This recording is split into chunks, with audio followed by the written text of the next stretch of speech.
মাত্র 2 piece chicken, সবজি এবং আলু দিয়ে যে এত মজাদার একটা রেসিপি, স্ন্যাক্স রেসিপি তৈরি করা যায়, আগে আমি বুঝতেই পারিনি। আসসালামু আলাইকুম, আমন্ত্রণ জানাচ্ছি আজকে এপিসোডটি দেখার জন্য। আশা করছি কাছে দূরে সবাই অনেক বেশি ভালো আছেন। উপরের দিকটা হবে দারুণ মুচমুচে এবং ক্রিসপি, আর ভিতরটা একটু নরম ধরনের হয়ে থাকে। এই স্ন্যাক্সটা আশা করছি অনেক বেশি ভালো লাগবে। তো দুটো রানের পিস নিয়ে নিলাম। এটাকে আমি আদা রসুনের পেস্ট, সামান্য গোলমরিচের গুঁড়ো, সয়া সস এবং হালকা লবণ দিয়ে আর জিরে গুঁড়ো দিয়েছিলাম সামান্য, দিয়ে অল্প পানি দিয়ে সিদ্ধ করে নিয়েছি। সিদ্ধ করে নেওয়ার পর এভাবে করে আলাদা করে রাখলাম চিকেনটা। এখন সবজি হিসেবে আমি গাজর এবং পেঁপে গ্রেট করা নিয়ে নেব। তো এর সাথে মশলা হিসেবে 1 চা চামচ করে শুকনো মরিচের গুঁড়ো, জিরে গুঁড়ো, ধনে গুঁড়ো এবং লবণ দিয়ে সবজিটা প্রথমে ভেজে নিতে হবে তেলের মধ্যে। প্রথমে তেল দিয়ে দিয়েছিলাম প্যানে এবং গ্রেট করে রাখা এই 2 ধরনের সবজিটা ভেজে নিতে হবে। হালকা যে পানিটা উঠবে সেই পানিতেই ভাজা ভাজা হয়ে যাবে, ঢেকে রাখার কোনো দরকার নেই। তো চিকেন সিদ্ধ করার যে পানিটা ছিল সেটা আমি দিয়ে দিলাম, আর চিকেনটা হাড় থেকে আলাদা করে একটা মিক্সার জারে নিয়ে এভাবে করে মিক্স করে নিয়েছিলাম। চাইলে কিন্তু হাতেও মাংসগুলো ছাড়িয়ে ছাড়িয়ে নেওয়া যেতে পারে। তো এখন চিকেন এবং সবজিটা খুব ভালোভাবে মিশিয়ে নিতে হবে। সবার শেষে আমি চিকন করে রাখা পেঁয়াজ কুচিটাও দিয়ে দিলাম, সামান্য গোলমরিচের গুঁড়ো দিলাম।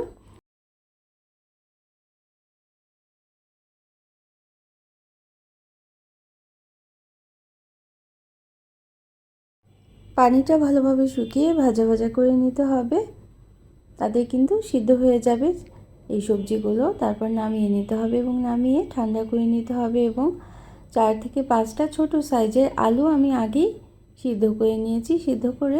সিদ্ধ করা আলুটাকে গ্রেট করে নিয়েছি, সেটাও এই পুরের সাথে মিশিয়ে নিতে হবে। চিকেন দিয়ে আর সবজি দিয়ে খুবই মজাদার একটা স্ন্যাক্স রেসিপি আজকে তৈরি করছি। এভাবে তৈরি করলে বিকেলের নাস্তায় অথবা বাচ্চাদের স্কুলে টিফিনেও দেয়া যাবে। কিভাবে করে ফ্রোজেন করে রাখতে হবে সেটাও কিন্তু বলে দেব। তো ফ্রোজেন করে রাখলে পরে কিন্তু যে কোনো সময় নামিয়ে ভেজে খেয়ে নিতে পারবেন। তো ম্যাশ করে রাখা আলুটা দিয়ে দিলাম এবং এখানে 2 টেবিল চামচ পরিমাণ কর্নফ্লাওয়ার দিয়েছি বাইন্ডিংয়ের জন্য। বাইন্ডিংটা খুব ভালো হতে হবে, না হলে কিন্তু ভাজার সময় খুলে যেতে পারে। আর সবজিটা যে ভাজলাম তখন কিন্তু কোনো পানি রাখা যাবে না, অথবা তেলও খুব বেশি দেওয়া যাবে না। তো 1 চা চামচ পরিমাণ গরম মশলা গুঁড়ো দিয়ে দিলাম এবং কালো গোলমরিচের গুঁড়ো দিয়ে দিয়েছিলাম আধা চা চামচ। কালো গোলমরিচের গুঁড়ো দিলে একটা ঝাল ঝাল হয়, এটা কিন্তু পরিমাণ মতো দিতে হবে, যে যেরকম ঝাল খেতে চান ঠিক সেরকম। তো এখন আবারও সবগুলো উপকরণ মিশিয়ে নিতে হবে, হাত দিয়ে মিশিয়ে নিচ্ছি আমি। একটু সময় নিয়ে সবগুলো উপকরণ ভালোভাবে মিশিয়ে তারপর গোল গোল করে ছোট ছোট অংশে ভাগ করে নিতে হবে। যতটুকু স্ন্যাক্সগুলো আমি তৈরি করব ঠিক যেরকম সাইজ করে, লম্বাটে সাইজ হতে পারে, গোল সাইজ হতে পারে। তো আমি একটু লম্বাটে ধরনের করে নিচ্ছি এবং হাতটা ভালো করে ধুয়ে নিয়ে হাতে হালকা আমি তেল মিশিয়ে তারপর স্ন্যাক্সগুলো একটু চেপে চেপে তৈরি করে নিয়েছিলাম।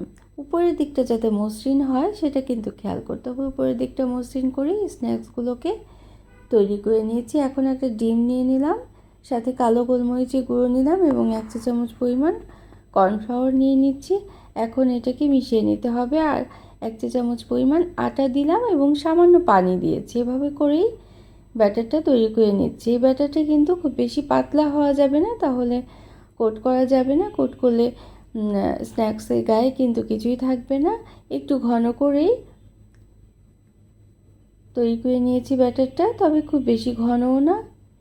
তারপর ব্রেড ক্রামের মধ্যে এভাবে করে দিয়ে দিতে হবে। ব্রেড ক্রামে অবশ্যই কিন্তু শুকনো হাত দিয়ে ব্রেড ক্রামে স্ন্যাক্সগুলোকে কোট করে নিতে হবে, এটা আমরা সবাই জানি। তারপর বলে দিলাম, এখন সবগুলো স্ন্যাক্স এভাবে কোট করে নেওয়ার পর আমি ডিপ ফ্রিজে রেখে দেবো প্রায় 1 ঘন্টার মতো। 1 ঘন্টা ডিপ ফ্রিজে রাখার পর নামিয়ে যে কোনো এয়ারটাইট বক্সে রেখে দেওয়া যাবে অনেক দিন পর্যন্ত, সংরক্ষণ করার জন্য অনেক দিন পর্যন্ত খেতে পারবেন ঠিক এভাবে করে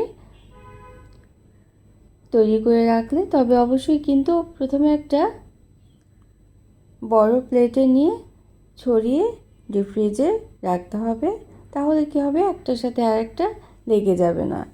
ঠিক এভাবে করে ছড়িয়ে আমি ডিপ ফ্রিজে রেখে দিয়েছিলাম 1 ঘন্টার মতো। 1 ঘন্টা ডিপ ফ্রিজে রাখার পর নামিয়ে একটা এয়ারটাইট বক্সে অথবা যে কোনো জিপলক ব্যাগে করেও রেখে দিতে পারেন ডিপ ফ্রিজে। তবে নামিয়ে ডিফ্রস্ট করে নিতে হবে। আমি ডিপ ফ্রিজ থেকে নামিয়েই কিন্তু ভেজে দেখাচ্ছি। 20 মিনিট বাইরে রেখেছিলাম। ফ্রিজ থেকে নামিয়ে 20 মিনিট বাইরে রাখার পর তারপর ভেজে নিতে হবে। এর চেয়ে বেশি সময় যদি রাখেন তাহলে কিন্তু একেবারে নরম হয়ে পানি ছেড়ে দিবে, তখন আবার ভাজা যাবে না। আর যে কোনো ফ্রোজেন আইটেম ভাজার জন্য তেলটাকে খুব বেশি গরম করা যাবে না।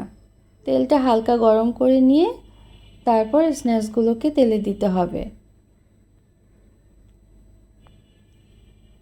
তো দেওয়ার পর একদিক যখন ভালোভাবে হয়ে যাবে, একটু শক্ত ধরনের হয়ে যাবে একদিকটা, তারপর উল্টে দিতে হবে। খুবই সাবধানে এই ভাজার কাজটা করতে হবে, তা না হলে কিন্তু ভেঙে যেতে পারে। যেহেতু আমরা ডিপে রেখেছিলাম এজন্য কিছুটা পানি ছেড়েছে, কিছুটা পানি কিন্তু ভিতরে থাকেই। আর এর জন্য খুব বেশি ডিফ্রস্ট করা যাবে না। শক্ত থেকে অল্প নরম যখন হয়ে যাবে ঠিক তখনই কিন্তু নামিয়ে ভেজে নিতে হবে। এবং উপরে যেহেতু আমরা ব্রেড ক্রাম্ব দিয়েছি এজন্য খুব তাড়াতাড়ি উপরের দিকটা পুড়ে যেতে পারে, কালার চলে আসতে পারে। আর তাই অবশ্যই একটা ফ্রাই প্যানে নিয়ে ভাজতে হবে এবং লো মিডিয়াম আঁচেই ভেজে নিতে হবে।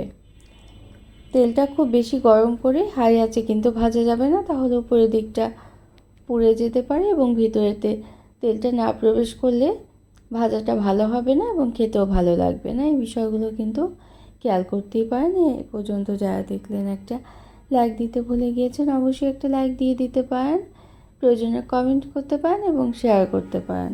ফ্রেন্ডস অ্যান্ড ফ্যামিলির সাথে যারা প্রথম ভিজিট করছেন তারা চাইলে চ্যানেলটিকে সাবস্ক্রাইব করে বেল বাটনটাকে একটা প্রেস করে রাখবেন, তাহলে নোটিফিকেশন পেয়ে পরবর্তী রেসিপিগুলো দেখে নিতে পারবেন। যারা সাথে আছেন তাদের জন্য রইল অসংখ্য অসংখ্য ধন্যবাদ। তো এভাবে করে আমি 4 পিস স্ন্যাক্স ভেজে দেখিয়ে দিলাম এবং পরবর্তীতে আরও ভেজে দেখানো যাবে, ভেজে নেওয়া যাবে। তো নতুন নতুন এরকম আরও রেসিপি পাওয়ার জন্য চ্যানেলটাকে সাবস্ক্রাইব করে সাথে থাকতে পারেন। যারা সাথে আছেন তাদের জন্য রইল অসংখ্য অসংখ্য ধন্যবাদ। অন্য কোনো দিনে অন্য কোনো রেসিপি নিয়ে আসবো। উপরের দিকটা কিন্তু দারুণ ক্রিস্পি হয়েছে, যে কোনো সসের সাথেই পরিবেশন করতে পারেন। অনেক হেলদি যেহেতু সবজি আছে এজন্য। Thanks for watching. Allah Hafiz.